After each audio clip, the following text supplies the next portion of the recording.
Assalamualaikum warahmatullahi wabarakatuh. Sampurasun. Wargi-wargi baraya pecinta dongeng Sunda anu dimana bae ayana, alhamdulillah. Kalayan kudrat ilahi Robbi qadarati nu maha kawasa urang sadayana tiasa ditepang dangukeun deui. Sareng simkuring Kang Tile dina acara cerita Sunda tanapi dongeng Sunda. Urang nuluykeun hanca carita anu katunda mitra tina judul ning carita awewe kajajaden. Anu mana ieu carita teh hasil buah karya tanapi karangan Abu Ros ti Palihan Bandung. Kasugri kaum dangu. Dina jujutan hanca carita anu katunda. Pedaran Kang Tili kasapih kuanci dina mangsa madarkeun kaayaan di lembur Cibubuay anu mana kiwari saatosna Nyi Sawitri sareng Sarkum nyaba ka akina teh akina Nyi Sawitri. Kaayaan di lembur Cibubuay teh jadi aman mitra. Kulantaran Nyi Sawitri kiwari henteu haus darah wae, teu hanaang wae. Eta hanca teh nya. Kumaha tu mitra lajenganana ieu carita. Sumangga langkung paos senamah urang sami-sami Bandungan deui kusadayana.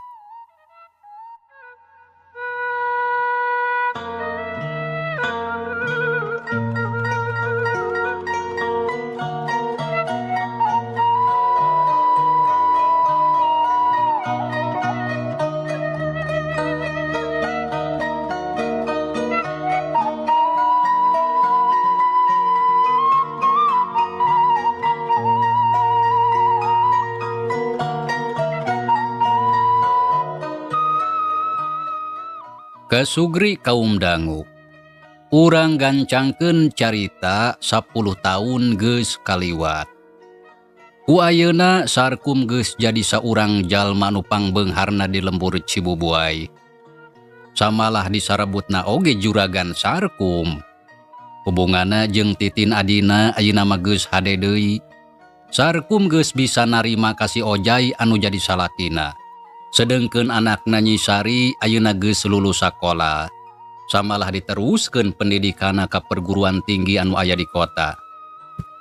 Lantaran Nyi Sari hayang nyumponan pamenta bapana anu tiba heula boga cita-cita hayang boga anak anu pendidikanna luhur.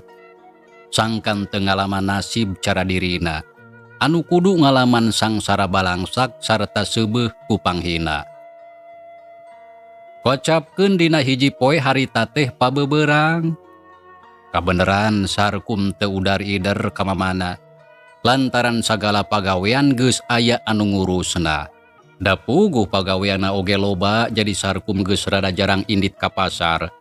Paling lamun aya urusan anu kaitung penting kakarasok indit. Geeg Sarkum diuk dina kursi anu aya di teras bari nyang hareupan cikopi anu katempo ngebul keneh. Nya sabot keur kitu ti kajauhan. Katempo rentang-rentang aya saurang jalma keur leumpang di jalan desa. Sarkum molohok panon melong ka eta jalma. Nya sok sanajan jarang panggih. Tapi pikeun manehna mah geus tang teu moal bireuk deui. Lantaran apal pisan kana rupa jeung dedegana. Sambalah Sarkum oge moal poho kana sagala perbuatanna.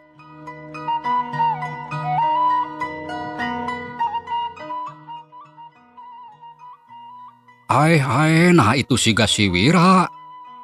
Sarkum ngagerendeng bari melong ka eta jalma. Anu harita geus beuki deukeut.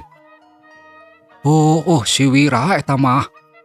Tapi reka mana manehna teh? Bet siga-siga reka dieu. Tapi naharek naon eta jelema teh? Ceuk Sarkum bari angger ngawaskeun ka eta jalma anu tayalian Juragan Wira. Anu harita geus nepi asup ka pakarangan. Ningali kitu puguh bae Sarkum kaget. Sampurasun. Juragan Wira uluk salam bari nangtung di pakarangan. Kampes. Walon Sarkum sanajan ngarasa heran teu burung nembalan. Cager jang Sarkum. Tanya Juragan Wira bari nyampeurkeun. Jung Sarkum nangtung. Cager kuring mah. Syukur atuh cager mah. Solongkrong Juragan Wira ngajak sasalaman. Gap ku Sarkum di tampanan. Aya naon ieu teh tara-tara ti sasari datang ka dieu? Terus terang kuring mah kaget ieu teh. Dararasaan mah eueuh urusan. Tanya Sarkum bari melong ka Juragan Wira anu katempo paromana meuni somea. Teu kudu kaget kum. Jeung deui memang bener pisan urang teh urusan. Tapi kuring ayeuna ngahajak ka dieu teh lantaran aya perlu saeutik ka jang Sarkum. Nah aya perlu naon? Puguh kieu keperluan kuring teh. Walon Juragan Wira katempo bangun anu asa-asa. Nyari aya perlu masok diuk atuh. Ceuk Sarkum nitah diuk ka semahna. Ngadenge kitu gek Juragan Wira diuk, kitu deui Sarkum gek diuk dina tempatna nu tadi. Tah ayeuna sok gancang tepikeun. Naon anu jadi keperluan teh? Kieu jang Sarkum keperluan kuring teh. Anu kahiji kuring teh rek menta di hampura. Lantaran rumah sagus gede kasalahan ka jang Sarkum sakulawarga. Anu tangtu jang Sarkum ngarasa nyeri hate alatan perbuatan kuring anu geus dilakukeun baheula. Ceuk Juragan Wira. Nepikeun pamaksudana anu rek menta di hampura. Geus teu kudu menta di hampura. Lantaran urusan eta mah geus kaliwat. Jeung deui kuringna oge geus poho ayeuna mah. Lantaran kajadianna geus lila. Samala geus leuwih ti 10 taun lilana. Lamun arek mah menta di hampura mah tak naon atuh lain ti baheula. Ka mana wae atuh salila ieu. Sigana kakara inget meureunnya. Walon Sarkum seuri, palon melong ka Juragan Wira anu katempo siga nu era. Nyaeta kitu puguh kuring teh. Kakara inget ayeuna. Sarta kuring kakara sadar lamun perbuatan kuring anu baheula kacida pisan salahna. Sarta kacida ngarugikeun ka jang Sarkum sakulawarga. Tah kulantaran kitu nya sok sanajan eta kajadian teh kasebut geus lila. Tapi apan taya salah dari menta di hampura mah. Ngarah ka kuringna jadi hampang. Ceuk Juragan Wira. Nyaritana dari pisan. Nya hog bae teu nanaon atuh ari kitu mah. Perbuatan Juragan Wira anu baheula ka kuring anu sakitu kejemna. Ku kuring di hampura kalayan hate anu ikhlas. Asal bener-bener we menta di hampura na. Ya tang tuh atuh bener eta oge. Kuring menta di hampura anu sagede-gedena ka jang Sarkum sakulawarga. Da kuring geus sadar pisan ayeuna bah. Lamun perbuatan kuring anu baheula teh kacida salah da. Nya syukur atuh ari geus sadar mah. Tapi salain ti rek menta di hampura, nah aya deui keperluan anu sejen. Tanya Sarkum bari neuteub seukeut. Sabab hayang nyaho kana pamaksudana. Nah rek menta di hampura hungkul atawa boga niat deui maksud anu sejen. Barang ditanya kitu, keur sajongjongan mah Juragan Wira ngahuleng.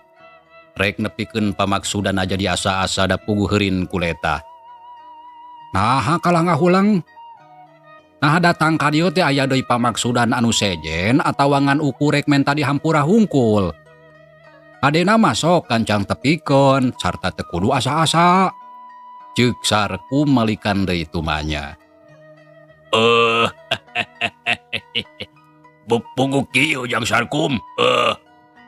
Ieu teh kieu kumaha juragan? Ceuk kuring oge teu kudu asa-asa. Kieu. Pangna kuring ayeuna datang ka dieu teh pamaksudan anu kahiji geus ditepikeun tadi. Ya. Tah anu kaduana kuring teh memang bener boga pamaksudan anu sejen anu kacida penting. Oh, terus? Kuring teh boga kaperluan ka Jang Sarkum nyaeta rek nginjem duit. Ceuk Juragan Wira. Sanajan rada asa-asa teu burung nepikeun pamaksudana. Ah, rek nginjem duit? Piraku jelema beunghar nginjem duit ka kuring. Ulah heureui ah. Ceuk Sarkum barinya kakak seuri lantaran masih can percaya kana dedengeana. Ulah jeung seurikeun Jang Sarkum. Lain jeung seurikeun kuring mah juragan. Ngan bae ngarasa heran sarta asa teu percaya kana dedengean sorangan. Nah nya juragan teh rek nginjem duit ka kuring. Sarkum tumanya sakali deui lantaran hayang ngarasa yakin. Nya bener. Sabab kuring ayeuna teh keur susah sarta butuh ku pitulung ti Jang Sarkum. Lantaran anu sejenna mah acan tang tu bisa nulungan. Jadi era-era oge kapaksa kuring teh datang ka dieu sarta ngawanikeun maneh nepikeun sagala pabaksudan. Nya muga-muga wae Jang Sarkum daek nulungan kana kasusah kuring. Sabaraha jumlahna rek nginjem duit teh juragan? Ari butuhna mah 1 juta kuring teh. Ah, 1 juta? Gede atuh. Walon Sarkum ngadenge kitu teh kataranga jenghok. Memang bener gede jumlahna. Anu mata kuring ayeuna datang ka dieu. Sabab ceuk kuring oge anu sejen mah catang tu bakal aya nu bisa nulungan. Lantaran duit sakitu teh gede pisan jumlahna. Tah kitu kumaha harek mere nginjem ka kuring? Keke heula. Kuring kudu mikir heula atuh sabab duit anu rek diinjem teh gede jumlahna. Jadi tangtu teu bisa sagawayah. Jang Sarkum, omat kudu ditulungan. Lantaran lamun henteu nya kudu ka mana deui kuring minta pitulung. Tapi keur naon duit anu jumlahna sakitu teh? Tanya Sarkum harita panasaran hayang nyaho keur naon duit anu sakitu gedena. Da ceuk pikirna Juragan Wira oge tangtu loba duit. Kieu Jang, anu sabenerna mah kuring teh geus katipu. Katipu? Usaha. Katipu ku babaturan. Manehna ngajak bisnis jual beli mobil sarta butuh modal anu lumayan gede. Tapi manehna oge rek mere kauntungan anu gede deui keur kuring. Tah ku sabab kitu kuring teh teu mikir panjang ari sabab anu ngajak bisnis teh lain jelema saliwat. Tapi babaturan anu geus dianggap dulur sorangan. Lantaran geus sosobatan tiba heula. Tuluina kumaha? Nya ku kuring teh dibere nginjem weh duit anu gedena 2 juta. Eta oge duit modal usaha sakabehna dibikeun ka manehna. Aya kana sababaraha bulan usaha teh lancar memang da oge. Sarta hasilna anu ditarima ka hitung gede. Nya alus atuh bisnis kitu mah. Geus pasti bakal tambah beunghar. Lantaran kauntunganna oge gede. Ya ari mimitina mah kitu ceuk kuring oge aya kana sababaraha bulan usaha teh lancar. Samalah unggal bulan kuring narima kauntungan anu matak nyugemakeun. Tah dina hiji waktu sobat kuring menta deui duit keur tambahan modal usaha. Nya manehna menta 3 juta. Teu hara rese. Ku kuring teh dibere 2 juta hasil ngajual sawah. Tah anu 1 juta deui mah kapaksa kuring nginjem heula ka babaturan keur tambahna. Jadi sakabehna jejeg weh 3 juta duit teh caritana mah. Ceuk Juragan Wira harita teu asa-asa nerangkeun sakabeh akar pasoalana. Samalah dina nyaritana oge bari papatta di Bandungan ku Sarkum kalayan Daria. Geus kitu kumaha juragan? Tanya Sarkum ngengklokan hatena beuki panasaran. Ya geus gitu mah sobat kuring teu eueuh tuluy ngaleungit. Manehna kabur mawa duit kuring anu gedena 5 juta jeung modal anu 2 juta teh heula. Si Gejul teh teuing tuluy indit ka mana lantaran geus diteteangan oge teu gapanggih. Samalah kalah matak capek jeung meakeun biaya. Oh, kitunya. Ceuk Sarkum bari ungut-ungutan. Ayeuna mah jadi nyaho kana pasoalana. Nya kitu. Anu mata kuring teh ayeuna maksakeun datang ka dieu sarta boga maksud rek nginjem duit. Lantaran babaturan kuring anu duitna diinjeman 1 juta teh terus wae nagih. Sabab geus aya kana sababaraha bulan duitna aya di kuring. Sarta manehna can kungsi dibere kauntungan. Samalah kuring teh menta heula tempo lantaran rek ngajual heula tanah cing teh. Tapi manehna geus embung mere tempo ari sabab cenah duitna rek dipake. Samalah nepi ka maksa tisrikna ampir unggal poe datang ka imah terus bae nagih. Tapi kudu kumaha atuh da ari nungguan rek ngajual tanah mah teu gampang. Oh, nyatang tuh ari ngajual tanah mah teu gampang. Ari sabab lain ngajual goreng ulen. Bisa ku duit saeutik da ukur sahuapeun. Nya kitu. Anu mata ayeuna kuring ngawanikeun maneh datang ka dieu. Lantaran ieu ceuli geus teu kuat. Geus asa rawing alatan ditatagih wae. Sajabat ti kitu pamajikan di imah terus wae gegelendengan nyarekan matak jangar. Cik atuh Jang Sarkum tulungan kuring teh. Bere nginjem duit 1 juta. Ceuk Juragan Wira beut kawas anu maksa da puguh hayang ditulungan. Kulantaran manehna butuh pisan ku duit keur mayar hutang ka babaturana.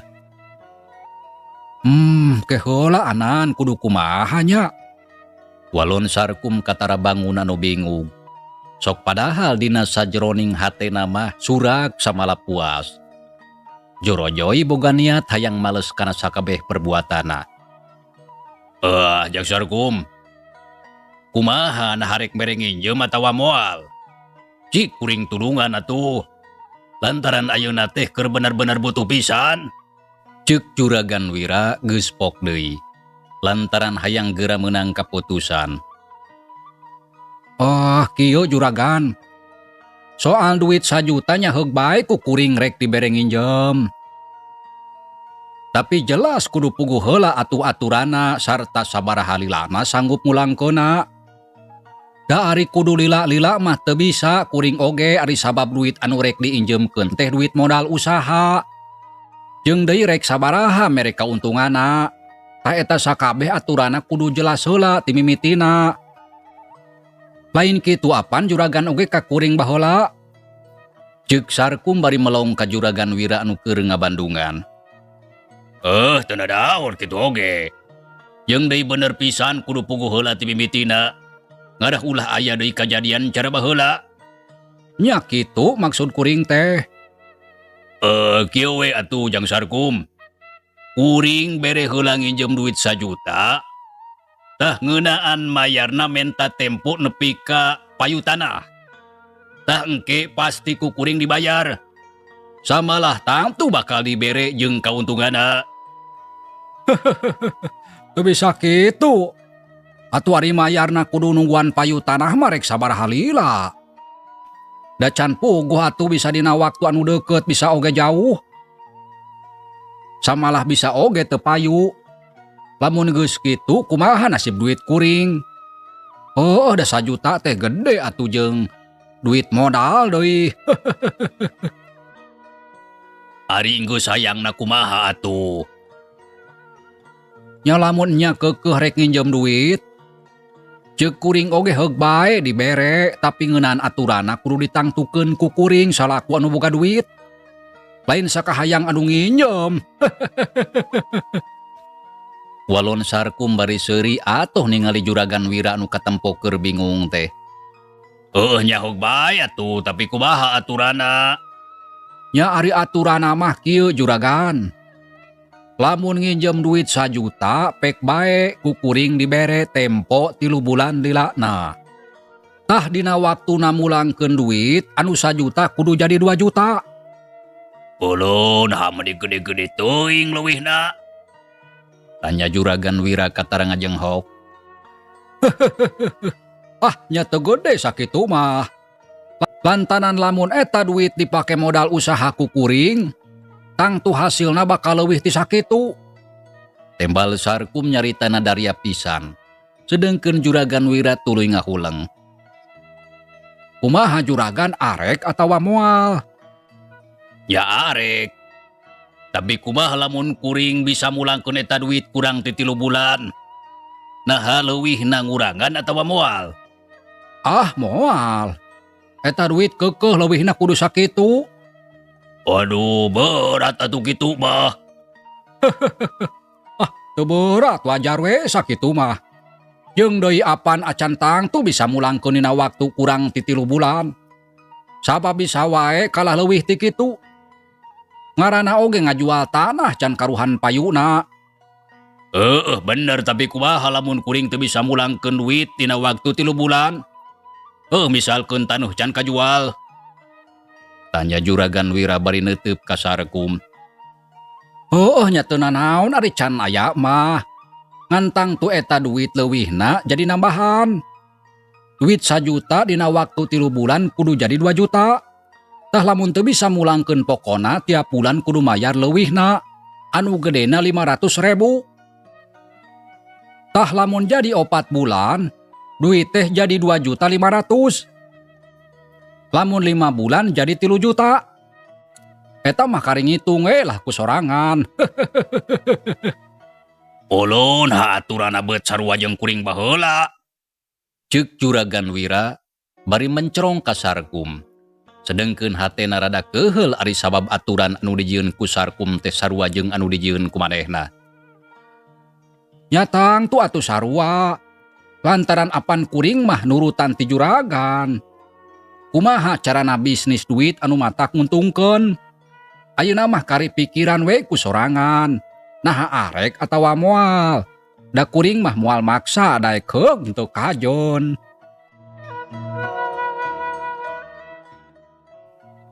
Ceuk Sarkum nyaritana tandes. Sedengkeun Juragan Wira ngahuleng da puguh eta aturan teh berat karasana. Tapi lamun teu jadi nginjem keur butuh pisan. Antukna jempe. Arangna kerung, otakna mikir nimbang-nimbang kudu kumaha hadena. Nya terus ngagerendeng sajroning hate. Si Sarkum kawasna baden hayang males kaya kieu mah ka aing. Aturan anu dijieun ka cida mata kaberatkeun. Jadi atawa ulah nginjem duit teh. Lamun teu jadi kumaha bayar hutang ka batur aing. Mangkaning ku ayeuna mah eueuh deui jalan. Tapi lamun jadi geus pasti matak berat tina palebah bayarda. Jadi bingung kaya kieu mah kitu salah kieu lain. Kitu gerentes hate Juragan Wira. Tuluy rumenghap narik napas. Kumaha juragan, arek atawa moal? Sok bae eta mah pikiran heula anu asak. Sabab ulah mata kaduhung kena. Kawas kuring baheula. Sarkum tumanya deui lantaran hayang geurang ngadenge kana kaputusana. Jahog bae atulah kitu oge kuring satuju. Tah kitu atuh. Teu kudu lila mikir ari butuh mah. Tapi naon anu rek dijadikeun tandona? Jadi kudu make tandon deui ieu teh. Nya komo we atuh lantaran duit 1 juta teh gede jumlahna. Piraku taya anu jadi tandona. Da moal aya anu daekeun atuh lamun kitu mah. Nya kop bae atuh surat tanah tandona mah. Jawab Juragan Wira nandonkeun tanahna. Harapan arek dijual tanahna oge lain. Nya, tapi pan can payu. Tapi lamun dijual nah sabaraha kira-kira hargana eta tanah teh? Ya geus pasti mahal atuh. Lantaran da lega eta tanah teh. Jeung deui alus lempar.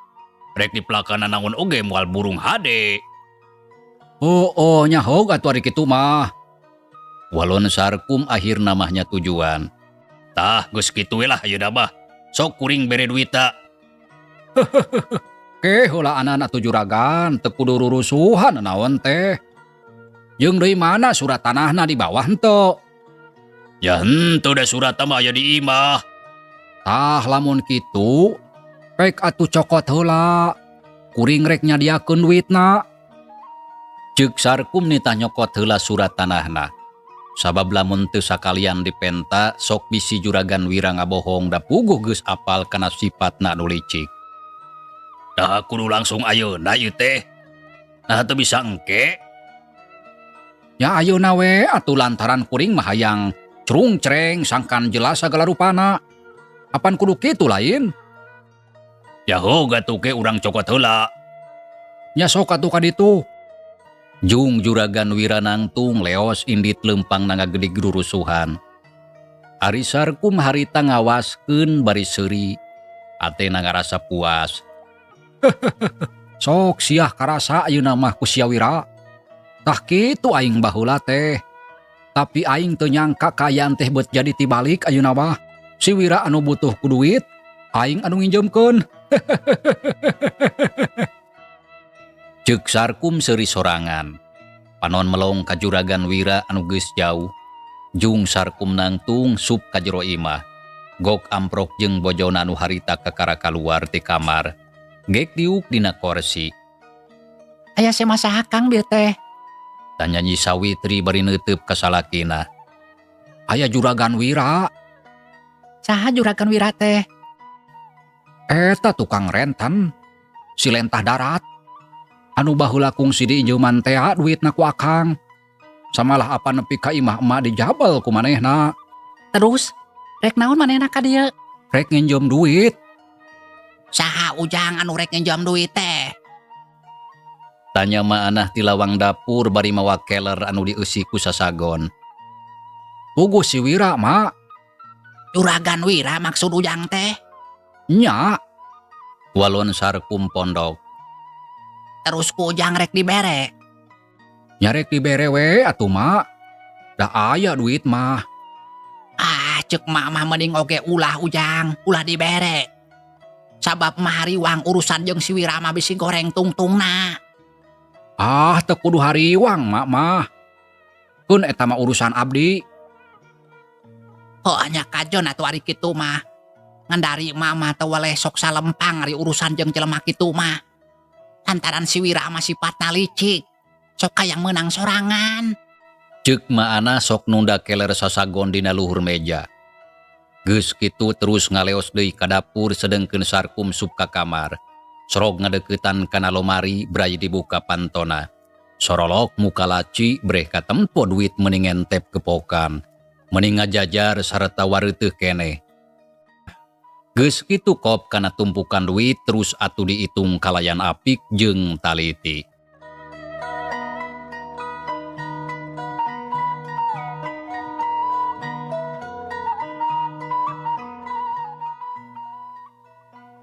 Tah 1 juta duit teh. Keur nginjemkeun ka si Wira. Tapi awas ya Wira, lamun teu bisa mulangkeun dina waktuna, tanah maneh ku aing dijabal. Sakumaha maneh baheula ngajabel imah inung aing. Ceuk Sarkum sorolok laci ditutupkeun samalah panto lomari tuluy dikunci. Sarkum gura-giru kaluar ti kamar bari mawa duit. Pop kana koran anu ditunda dina luhur meja. Tuluy dicokot salambar samalah terus dibeberkeun dipake mungkus duit. Geus kitu duit ditunda luhur bupet. Koloyong ngadeuketan ka bojona gek diuk gigireun. Gap kana keler anu dieusi sasagon gancang tutupna dibuka. Pop nyokot hiji saterusna am sasagon dihuapkeun. Geus kitu pru ngobrol jeung bojona diselang bari barang dahar. Euleut setengah jam kadenge di teras imah aya anu uluk salam. Punten. Mangga. Walon Sarkum terus gura-giru muru kana panto. Berai panto muka breh katempo juragan Wira geus aya di dinya. Beungeutna burahay beureum napas ngahegak teu puguh capek. Lantaran jarak imahna jeung imah Sarkum teh rada anggang. Tah geuning teu lila. Lantaran kuring teh buru-buru bieu teh. Samalah ampir-ampiran lumpat lantaran babaturan kuring geus aya di imah nungguan. Manehna keukeuh nagih. Samalah nepi ka popolotot.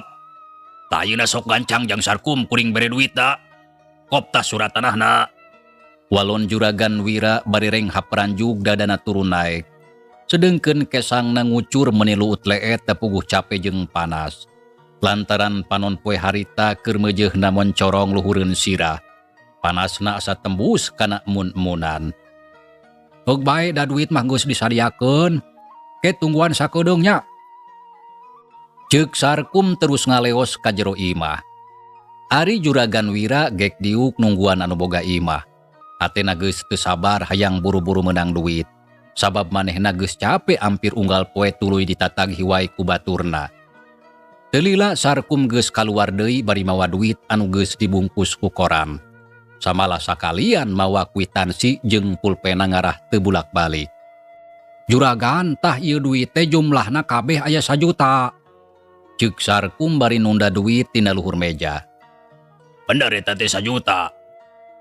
Oh, sok we atuh buka heula bungkusna. Samalah pek itung deui lantaran bisa aya anu kurang. Ceuk Sarkum. Ragamang juragan Wira kena bungkusan duit terus korana dibuka. Breh katempo duit meuni numpuk aya kana sababaraha gepok katempo wareuteuh keneh kawas meunang istrika. Teu loba carita eta duit gancang diitung lantaran bisa aya anu kurang sarta disaksian ku Sarkum. Tete lah jejeg duit teh aya 1 juta. Kumaha geus bener? Ya bener jang 1 juta. Walon juragan Wira duit dibungkus deui ku koran cara tadi. Samemeh ieu duit ditarima.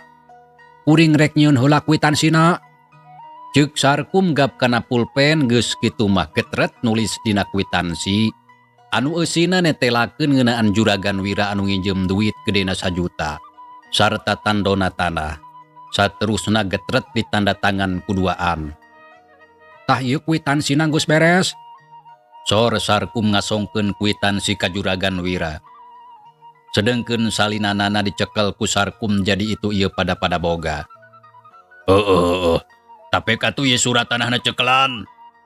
Ceuk juragan Wira nyodorkeun map anu eusina surat tanah boga manehna. Hatena ngarasa lebar sareta hariwang inggis teu bisa mulangkeun duit tina waktuna. Nya heug ku kuring rek dirawatan. Tah ieu kuring oge nyerenkeun duitna, tapi kudu inget juragan tempona 3 nya kuring tangtu inget. Samalah moal kungsi nepi ka 3 bulan ieu duit baris dipulangkeun ku kuring sakalian jeung leuwihna. Nya syukur muga-muga baik kitu. Gus ayeuna mah da geus rengse kuring rek baliknya. Lantaran di imah geus aya anu nungguan. Bisi lila teuing. Oh, heug bae rek pulang mah. Sok atuh ka ditu.